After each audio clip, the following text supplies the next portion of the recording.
दोस्तों नमस्कार।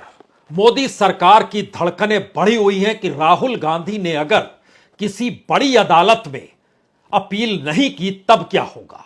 धड़कनें इस रूप में बढ़ी हुई है कि अगर राहुल गांधी मानहानि के मुकदमे के तहत और फैसला आने के बाद अब जेल चले गए तो क्या होगा। सभी को पता है कि मानहानि के मामले में जेल किसी को होती नहीं है, लेकिन राहुल गांधी को जेल हुई है। तो क्या जिस स्क्रिप्ट को मोदी सरकार ने लिखा या मोदी शाह ने लिखा वो स्क्रिप्ट इस बीच में डगमगाने लगी है? क्योंकि जिस तरीके से विपक्ष एक के बाद एक एकजुट होता चला जा रहा है, एक के बाद एक राजनीतिक दल विपक्ष के साथ खड़े होते चले जा रहे हैं, उसमें पहला संकेत सरकार के लिए सबसे मुश्किल भरा यह है कि अगर राहुल गांधी या कांग्रेस की तरफ से कोई अपील अगर कोर्ट में नहीं की गई तो जो स्क्रिप्ट निर्धारित थी उससे हटकर अब राजनीति और रणनीति को कौन साधेगा। क्योंकि राहुल गांधी ने जैसे ही पार्लियामेंट के भीतर देश के प्रधानमंत्री के संबंध देश के सबसे बड़े कॉरपोरेट गौतम अडानी से जोड़े और पूछा रिश्ता क्या है, और उसके बाद एक के बाद एक आरोप लगाते हुए तथ्यों को रखना शुरू किया। उन तथ्यों को रखने के बाद पार्लियामेंट ने उनके भाषण को चाहे मिटा दिया या कहें हटा दिया, लेकिन उसके हफ्ते भर के भीतर ही वह पुराना मामला सूरत की अदालत में खुल गया, क्योंकि गुजरात हाईकोर्ट ने निर्देश दिया। और जब निर्देश दिया तो उसके बाद फैसला सुरक्षित भी रखा गया और मौके की नजाकत और पार्लियामेंट की स्थिति को देखते हुए झटके में फैसला भी आ गया। और फैसला देने के तुरंत बाद यह मानकर चला जा रहा था कि जमानत के लिए अपील होगी। जमानत के लिए अपील हुई और 30 दिनों की जमानत भी दे दी गई, लेकिन दिल्ली की पार्लियामेंट इस बात का इंतजार नहीं कर रही थी कि जमानत के वक्त और उस दौर में वह कहां क्या अपील करेंगे। यहां तो सरकार को मैसेज देना था, तो मैसेज उन्होंने खुले तौर पर दे दिया कि 2 बरस की सजा और सजा के मार्फत अब जो है उनकी संसद सदस्यता रद्द। लेकिन ध्यान दीजिए, उसी 24 घंटे के भीतर एक झटके में मानहानि का मामला धीरे धीरे ओबीसी के दायरे में जाकर खड़ा करने की कोशिश भी शुरू हो गई। सब कुछ अगर राजनीतिक तौर पर स्क्रिप्टेड रहा, और यह सवाल गुजरात के भीतर से भी कई कांग्रेसियों ने उठाया और जो जानकार राहुल गांधी के करीब के हैं उनकी तरफ से भी एक मैसेज तो यह भी आया कि राहुल गांधी नहीं चाहते थे कि जमानत के लिए भी अपील हो। यानी मानहानि के मामले में अगर उनके खिलाफ फैसला गया है तो वो सजा भुगतने को तैयार है, जमानत क्यों ले। लेकिन वहां के जो वकील थे वो जाहिर है आज के वकील नहीं है। 47 वर्षों से सूरत की अदालत में वहां पर वह जिरह कर रहे हैं, किताब भी लिख चुके हैं, एक फिल्म भी बना चुके हैं। और गुजरात के भीतर किसकी किस रूप में चलती है, यह तो कांग्रेसी नेताओं की फहरिस्त से गुजरात में समझा जा सकता है, जहां बीजेपी के इशारे पर कांग्रेसी नेता भी चलने को मजबूर हो जाते हैं। तो क्या राहुल गांधी जमानत भी नहीं चाहते थे और इस बात को वहां पर मौजूद वकीलों की टीम ने नहीं समझा, या वहां पर उस वक्त कोई वरिष्ठ कांग्रेसी नहीं था जो राहुल की बात को समझा पाता। और इस सिलसिले को मौजूदा वक्त में अगर लेके आइएगा तो राजनीति जो बीजेपी सत्ता ने स्क्रिप्ट के हिसाब से तैयार की वो दरअसल अब डगमगाने लगी है। डगमगा इसलिए रही है क्योंकि विपक्ष एकजुट हो रहा है। डगमगा इसलिए रही है क्योंकि पार्लियामेंट चल नहीं पा रही है। डगमगा इसलिए रही है क्योंकि स्थिति अब काले कपड़े पहनकर विरोध करने तक आकर खड़ी हो गई है। डगमगा इसलिए रही है कि एक के बाद एक पॉलिटिकल पार्टी अब ईडी के खिलाफ भी सुप्रीम कोर्ट का दरवाजा खटखटा रहे हैं। डगमगा इसलिए भी रही है कि राष्ट्रपति तक के दरवाजे को खटखटाने की परिस्थिति में विपक्ष आकर खड़ा हो गया है। और डगमगा इसलिए भी रही है, अगर मानहानि के मामले में फैसला देकर किसी को जेल भेजा जाए और वो राहुल गांधी हो, तो इतिहास के पन्नों में इस बात का जिक्र बार बार सत्ता के भीतर हिलोरे डाल रहा है कि जेल चले गए राहुल गांधी तो फिर 2024 में कोई मुद्दा उनके सामने नहीं बचेगा। न भ्रष्टाचार जो ईडी के जरिए और सीबीआई की जांच के जरिए उठाते हैं, या विपक्ष के ऊपर जो भ्रष्टाचार के आरोप थोपते हैं, या फिर अपने विकास की चकाचौंध दिखाते हैं, या फिर डिजिटल और मेक इन इंडिया का जिक्र करते हुए अंतर्राष्ट्रीय तौर पर ख्याति और चमक को लगातार प्रचार प्रसार के जरिए दिखलाते हैं। मुद्दा तो यही रहेगा कि राहुल गांधी जेल में है। और अगर जेल में हैं और इस सजा के मायने को समझे तो जेल जाकर यह इतनी छोटे मामले में सजा दी गई, इतनी बड़ी सजा जिसको लेकर कभी भी अपील की जा सकती है, यानी जैसे ही अपील होगी वैसे ही वह जेल के बाहर आ जाएंगे। तो क्या यह एक ऐसी रणनीति है जो कांग्रेस के अनुकूल है या विपक्ष के अनुकूल है और सत्ता के प्रतिकूल इस मायने में है कि उसकी धड़कनें वाकई बढ़ी हुई है? क्योंकि एक के बाद एक आरोपों के सिलसिले को अभी तक वो लगाती रही, लेकिन बीते एक हफ्ते में अगर ध्यान दीजिए तो मामला वहीं पर अटका हुआ है। और अगर 2 हफ्ते से देखिए तो वही अडानी और मोदी के संबंधों का जिक्र और जेपीसी की मांग, और धीरे धीरे मामला फैलता चला जा रहा है।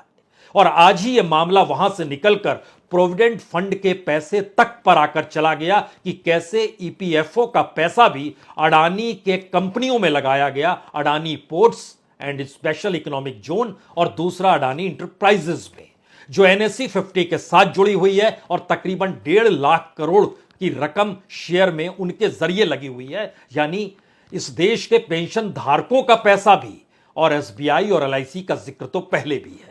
तो जरा इस कच्चे चिट्ठे को आज समझने की कोशिश इसलिए कीजिए कि सरकार की धड़कनें यकीनी तौर पर बढ़ी है कि क्या वो अपने कटघरे में फंस तो नहीं गई, और अगर फंस गई है तो रास्ता उसके सामने क्या होगा।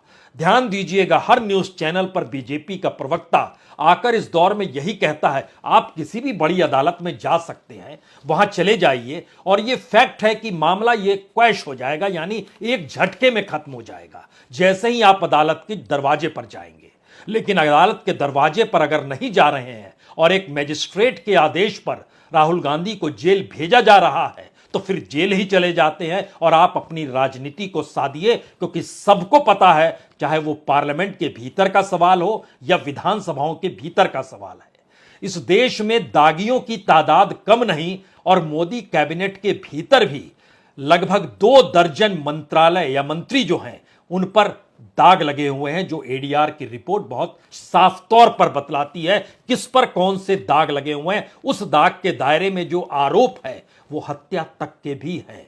जो कैबिनेट मिनिस्टर्स का जो हम जिक्र आपको इस देश में मोदी मंत्रिमंडल का जिक्र कर रहे हैं, बाकियों की परिस्थिति तो भूल जाइए। 212 सांसद अगर दागी हैं और इस देश के भीतर में 1278 विधायक अगर दागी हैं तो किसको किस रूप में जेल में होना चाहिए, यह कोई दूर की गोटी नहीं है। लेकिन अगर एक मैजिस्ट्रेट के जरिए भेजा गया है तो उस प्रक्रिया को जरा पहले समझ लीजिए। राहुल गांधी भाषण देते हैं फरवरी के महीने में, और जैसे ही 7 फरवरी को भाषण देते हैं, 16 फरवरी को अचानक से स्टे वापस ले लिया जाता है। कौन सा स्टे? वही केस जिसमें फैसला सुनाया गया, क्योंकि 16 अप्रैल 2019 को शिकायत दर्ज कराई थी पुणेश गांधी ने, जो सूरत की अदालत में दर्ज है, और बार बार उनको जाना पड़ता था। वो चाहते थे कि बार बार राहुल गांधी भी आए, लेकिन राहुल गांधी 24 जून 2021 को वहां पर कोर्ट में हाजिर हुए, कोई फैसला नहीं सुनाया गया। जिरह हुई, मानहानि का मामला था, आए गए की परिस्थिति रहेगी, पुणेश गांधी समझ गए, और उसके बाद उन्होंने 7 मार्च 2022 को, यानी पिछले बरस मार्च के महीने में गुजरात हाईकोर्ट में ट्रायल पर स्टे लगाने के लिए उन्होंने एक याचिका डाल दी कि आप इस पे स्टे लगा दीजिए। हाईकोर्ट ने कहा जब आरोप लगाने वाला ही कह रहा है स्टे लगाइए तो स्टे लगा दीजिए। लेकिन खेल शुरू होता है 2023 में, जब अडानी और मोदी के रिश्तों को लेकर हिडेनबर्ग रिसर्च की रिपोर्ट के बाद शेयर बाजार में हाहाकार मचता है। 12 लाख करोड़ रुपया जो वैल्यूएशन के आधार पर टिका हुआ था वह डूब जाता है। निवेशकों के भीतर आक्रोश, गुस्सा, देश के भीतर सवाल, इसकी जांच कौन करेगा, और सरकार आंखों पर पट्टी बांध लेती है, कानों में रुई ठूस लेती है। खेल यहीं से शुरू होता है। और उसके बाद राहुल गांधी का जब भाषण होता है, उस भाषण में वो जब सिलसिलेवार तरीके से किस तरीके से सरकार और अडानी के रिश्तों का जिक्र करके सवाल करते हैं कि क्या है रिश्ता, तो इस भाषण के तुरंत बाद यानी 7 फरवरी को दिए गए भाषण के बाद 8 फरवरी को जानकारी आती है कि उनके भाषण का लगभग 80% हिस्सा स्पॉन्ज कर दिया गया, यानी हटा दिया गया है। अब वो दस्तावेज के तौर पर मौजूद नहीं रहेगा। माना यही गया कि दरअसल इसके पीछे सोच थी कि यह हिस्टोरिकली चीजें ना जुड़ जाए कि पार्लियामेंट के भीतर कांग्रेस के नेता राहुल गांधी ने क्या कहा था। क्योंकि जब जब लाइब्रेरी को टटोलिएगा आप और वहां पर तीन मूर्ति में जाइए या आप पार्लियामेंट की लाइब्रेरी में जानिए, तो अक्सर लोग प्राइम मिनिस्टर्स की फाइल देखते हैं, विपक्ष के नेता की या गांधी फैमिली की फाइल को जरूर देखते हैं, क्या भाषण में कहा गया था। और वो एक उस पॉलिटिकल पार्टी के लिए आने वाले वक्त में एक मील का पत्थर होता है। यही स्थिति राहुल गांधी के भाषण के साथ थी। लेकिन 80% हटा दिया गया कि आने वाले वक्त के जो सांसद होंगे वह उसको ना पढ़े ना जाने। 10 साल, 20 साल, 30 साल, 50 साल के बाद वो नहीं जाने की कौन सी स्थिति थी, क्योंकि बीजेपी तो मानकर चल रहे हैं कि तब भी रहेगी और कांग्रेस तो अपने 1885 से चली आ रही है तो वो भी रहेगी। तो इन चीजों को लेकर और कॉरपोरेट के साथ जो क्रोनी कैपिटलिज्म का रिश्ता था, इस रिश्ते को लेकर तो पीवी नरसिम्हा राव के दौर में अटल बिहारी का वाजपेयी का भाषण और अटल बिहारी वाजपेयी के दौर में कांग्रेसियों के भाषण की एक लंबी फहरिस्त है। मनमोहन सिंह के दौर में कौन सा भाषण अरुण जेटली ने नहीं दिया, अडवाणी जी ने नहीं दिया, मुरली मनोहर जोशी ने नहीं कहा। क्रोनी कैपिटलिज्म जो मनमोहन सिंह के साथ था, सारे भाषण मौजूद हैं। लेकिन राहुल गांधी का भाषण सीधे प्राइम मिनिस्टर को कटघरे में खड़ा कर रहा है, तो उस भाषण को वहां से हटा दिया गया। लेकिन सवाल था कि भाषण सिर्फ हटा जी नहीं, उसके बाद 16 फरवरी को अचानक जो 7 मार्च 2022 को कहा गया था हाईकोर्ट में कि आप ट्रायल बंद कर दीजिए, 16 फरवरी को अचानक स्टे वापस ले लिया गया और गुजरात हाईकोर्ट के आदेश पर जो सीजीएम वहां पर थे हरीश हसमुख भाई वर्मा, उनको कहा गया कि आप तुरंत इस फाइल को खोलिए और अफरा तफरी में वो फाइल खुल गई और उसके तुरंत बाद 17 मार्च को एक आदेश दिया गया जिसको कहा गया हम सुरक्षित रख रहे हैं, इंतजार करते हैं। किस लिए आदेश को सुरक्षित रखा गया 17 मार्च को? क्या उस दिन कोई दूसरा आदेश था या यही आदेश था और मौके की नजाकत को परखा जा रहा था? इस परिस्थिति से जब आप गुजरेंगे तो उसके बाद अगला सवाल यह आया कि 23 मार्च को जो आदेश सामने आया, 24 घंटे भी नहीं बीते कि उसके तुरंत बाद यह फैसला कर लिया गया कि दरअसल अब इनको सदस्यता रद्द की जाती और 24 घंटे के भीतर कह दिया गया। और यह सारी परिस्थिति बतलाती है कि सब कुछ वेल स्क्रिप्टेड था, जिसके दायरे में सरकार किस दिशा में बढ़ रही थी सरकार को पता था। और जिसका जिक्र हम बार बार करना चाहते हैं कि क्या जमानत के लिए राहुल गांधी वहां वाकई तैयार नहीं थे, क्योंकि कुछ कांग्रेसियों के मैसेज जो वहां से मिलते हैं उसमें राहुल गांधी कह रहे थे जमानत क्यों लूं, फैसला दे दिया है, मैं सजा भुगत लूंगा। लेकिन एक झटके में जैसे ही जमानत का जिक्र हुआ वैसे ही 30 दिन की जमानत दे दी गई कि आप अपील कर सकते हैं। इस अपील की प्रक्रिया के भीतर संसद ने इंतजार नहीं किया, लेकिन संसद के भीतर जब एक्स्ट्रा ऑर्डिनरी नोटिफिकेशन जारी किया गया कि राहुल गांधी की संसद सदस्यता रद्द की जाती है, उसके बाद मानकर चला गया कि अब यह बड़ी अदालत में अपील करेंगे। लेकिन अपील हुई नहीं है, अभी तक नहीं हुई है। और यही धड़कनें बीजेपी के भीतर और देश के प्रधानमंत्री या गृह मंत्री जो सही मायने में बीजेपी को अगुवाई कर रहे हैं, ये डबल इंजन जो है अपने तौर पर समूची बीजेपी को अपने पीछे लेकर चल रहा है और इन्हीं के इर्द गिर्द का पूरा ताना बाना है। और आरोप जो विपक्ष लगा रहा है उसके दायरे में कोई दूसरा शख्स नहीं, यही दोनों आकर खड़े हो गए हैं। क्योंकि ईडी और सीबीआई का जिक्र और पुलिस का जिक्र होता है तो जाहिर है गृह मंत्री आएंगे, और जब अडानी के साथ रिश्ते का जिक्र है, इस देश की इकोनॉमिक पॉलिसी और उसके जरिए देश की अर्थव्यवस्था के बंटेधार का जिक्र है, तो फिर प्राइम मिनिस्टर मोदी आ रहे हैं उसके दायरे में। तो ये दोनों के ऑरा जो हैं, जो बीजेपी के भीतर छाए हुए हैं, वो ऑरा खत्म ना हो जाए। और अगर ऑरा खत्म हो गया, यानी जो चमक है वो अगर खत्म हो गई, तो फिर 2024 तो बहुत दूर की गोटी है, उसको भूल जाइए। और जो जेल की गलती हुई या जेल चले गए, तो हमें लगता है कुछ पन्ने और आज खोल लीजिए। जयप्रकाश नारायण को जेल भेजकर इंदिरा गांधी ने बहुत बड़ी गलती की थी। इंदिरा गांधी के सलाहकार उस वक्त इंदिरा इज इंडिया कहने से नहीं कतरा रहे थे, तो जैसी इच्छा थी वैसे ही वो चल पड़ी। और उसके बाद मोरारजी देसाई आई तो वो मानकर चल रहे थे मोरारजी देसाई की सरकार की जनता ने इंदिरा गांधी के खिलाफ मैंडेट उन्हें दिया है, तो उन्होंने इंदिरा गांधी को जेल में डाल दिया। वहां पर भी भूल हो गई। और इस प्रक्रिया को अगर मौजूदा वक्त से जोड़ने की कोशिश कीजिएगा तो कुछ सवाल आपके जहन में और होंगे कि क्या वाकई इतनी ताकत के साथ जो मोदी सत्ता खड़ी हुई है राहुल गांधी के जेल जाने भर से वह डिग जाएगी। दोबारा आपको 1977 के चुनाव परिणाम में भी लौटना होगा और 1989 के चुनावी रिजल्ट को भी देखना होगा। दोनों वक्त कांग्रेस की ताकत बड़ी जबरदस्त थी। इंदिरा गांधी की ताकत का आप उस समय देखिए या फिर राजीव गांधी की ताकत को आप महसूस करने की शुरुआत कीजिए। ध्यान दीजिए, जिस तर्ज पे इंदिरा गांधी थी उस समय उनके पास 352 सीट थी, लेकिन 77 में हारी तो 154 सीट पर आ गई और जनता पार्टी और सहयोगियों ने मिलकर 295 सीट पाई और सरकार बना ली। लेकिन एक झटके में इंदिरा गांधी की जो सीट थी वह 50% से ज्यादा नीचे गिर गई। वही मसला था, इमरजेंसी मुद्दा था, सबको जेल में ठूसना मुद्दा था और इन सब के बीच तुर्कमान गेट जो संजय गांधी के जरिए हुआ था वह भी मुद्दा था।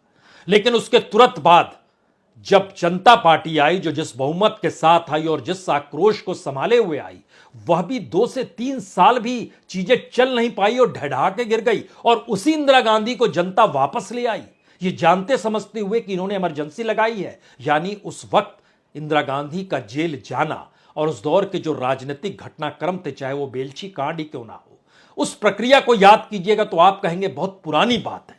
अगर वो पुरानी बात है तो बीजेपी आज भी इमरजेंसी का जिक्र को करती है, इंदिरा गांधी का जिक्र को करती है। अगर 47 बरस पुरानी बात है, दरअसल राजनीति में कोई बात पुरानी नहीं होती है और इस देश के भीतर में पीढ़ियां दर पीढ़ियां राजनीतिक तौर पर उसकी सक्रियता और उसकी भावनाएं वैसी ही रहती है। तो घबराहट इस बात को लेकर है कि अगर राहुल गांधी ने अपील नहीं की और जेल चले गए तब क्या होगा, क्योंकि जेल में अगर वह 7 दिन भी रुक गए और उसके बाद अगर अपील हुई तो जेल से तो बाहर आ जाएंगे, लेकिन मैसेज जेल का बड़ा हो जाएगा और इस देश के भीतर में तमाम सांसद, हर दूसरा सांसद, हर तीसरा विधायक उसको जेल में जाना पड़ेगा अगर इस देश के दरवाजे इस तरीके से राजनीतिक तौर पर चलने लगे तो।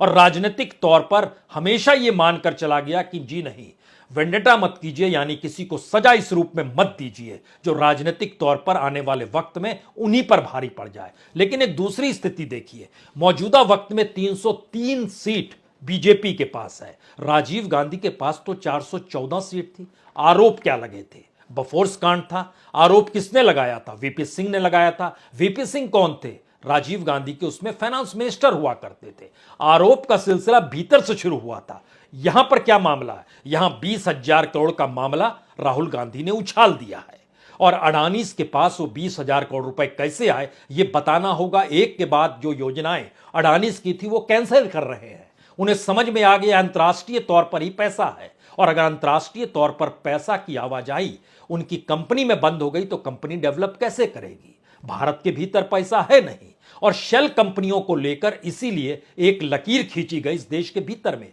लेकिन आपको जानकर हैरत होगी कि शेल कंपनियों को लेकर जो सरकार ने जवाब दिया 21 मार्च को पार्लियामेंट के भीतर राज्यसभा में लिखित जवाब दिया, उसमें कहा कि शेल कंपनियों की कोई डेफिनेशन उनके पास है नहीं। वो बार बार जानकारी देते रहे कि कैसे ब्लैक मनी रन करती है, कैसे हवाला रैकेट चलता है, कैसे शेल कंपनियां चलती हैं, लेकिन शेल कंपनियों की जब डेफिनेशन पूछी गई तो सरकार बता पाने में सक्षम नहीं थी। यानी अगर आरोपों की फेरिस्त को समझना शुरू करें तो राजीव गांधी 2414 सीटों के साथ जो 1984 में मौजूद थे, 1989 में उनकी सीटें आधी से भी कम हो जाती हैं, 197 सीट पर आ जाते हैं। हालांकि वीपी सिंह को सिर्फ 143 सीट मिलती है, लेकिन समर्थन देने के लिए वह तमाम लोग आ जाते हैं जो एक दूसरे को राजनीतिक तौर पर दूरी रखते थे। वो बीजेपी और लेफ्ट का जिक्र आप कर सकते हैं। यानी राजनीति जब सत्ता के हाथ से फिसलती है तो विपक्ष को लेकर जनता सक्रिय नहीं होती है, बल्कि उसके निशाने पर सिर्फ सत्ता और सत्ता का वो चेहरा ही रहता है। और राहुल गांधी का जेल जाना और अपील न करना और स्क्रिप्ट के तहत किस तरीके से किस केस को कब खुलना है, कौन सा आदेश हाईकोर्ट देगा, किस तरीके से चीफ जुडिशियल मजिस्ट्रेट उस पर सुनवाई शुरू करेगा और कैसे वो फैसला आएगा और फैसला आने के बाद कैसे पार्लियामेंट सक्रिय हो जाएगी, जिसको चला पाने में स्पीकर महोदय सक्षम नहीं हो पा रहे हैं। क्योंकि सहमति बन नहीं रही है। आज भी लोकसभा शुरू हुई, 1 मिनट का वक्त नहीं लगा, उन पर चंद दस्तावेज कागज फेंके गए, उन्होंने कहा स्थगित 4 बजे तक। 4 बजे फिर शुरू, उस समय उस तुरंत बाद फिर स्थगित। राज्यसभा की भी कमोवेश यही स्थिति, लेकिन वो पार्लियामेंट सक्रिय है सदस्यता रद्द करने के लिए, और वो पार्लियामेंट चाहती है कि संसद सदस्य पार्लियामेंट के भीतर आए, यानी अंतर विरोध की यह पराकाष्ठा है कि हम सदस्यता रद्द करने के लिए सक्रिय हैं, और हम इसलिए भी सक्रिय हैं कि पार्लियामेंट सज जाए और पार्लियामेंट्रीज भीतर आ जाएं। तो पार्लियामेंट्रीज भीतर भी आए और उनकी सदस्यता रद्द करने की दिशा में आप कदम भी उठा लें, ये सारी चीजें बहुत पारदर्शी होती चली जा रही हैं। यानी सजा का ऐलान हो, या कानून को अपने लिहाज से चलाना हो, या सत्ता जिस स्क्रिप्ट को लिखती है वो ये मानकर चलती है कि सामने वाला इस दिशा में जाएगा, तो हो क्या रहा है यह भी आखिर में समझने की इसलिए जरूरत है क्योंकि जो पहला पत्र विपक्ष की तरफ से प्रधानमंत्री को भेजा गया था, उस पत्र में 8 पॉलिटिकल पार्टीज के 9 नेताओं के हस्ताक्षर थे, जिसमें साफ तौर पर लिखा गया था भारत में डेमोक्रेसी नहीं ऑटोक्रेसी है। उस समय इन 8-9 पॉलिटिकल पार्टीज ने कहा था हमने कांग्रेस और लेफ्ट को अप्रोच नहीं किया, यानी कहीं ना कहीं उस समय तक एकजुटता नहीं थी।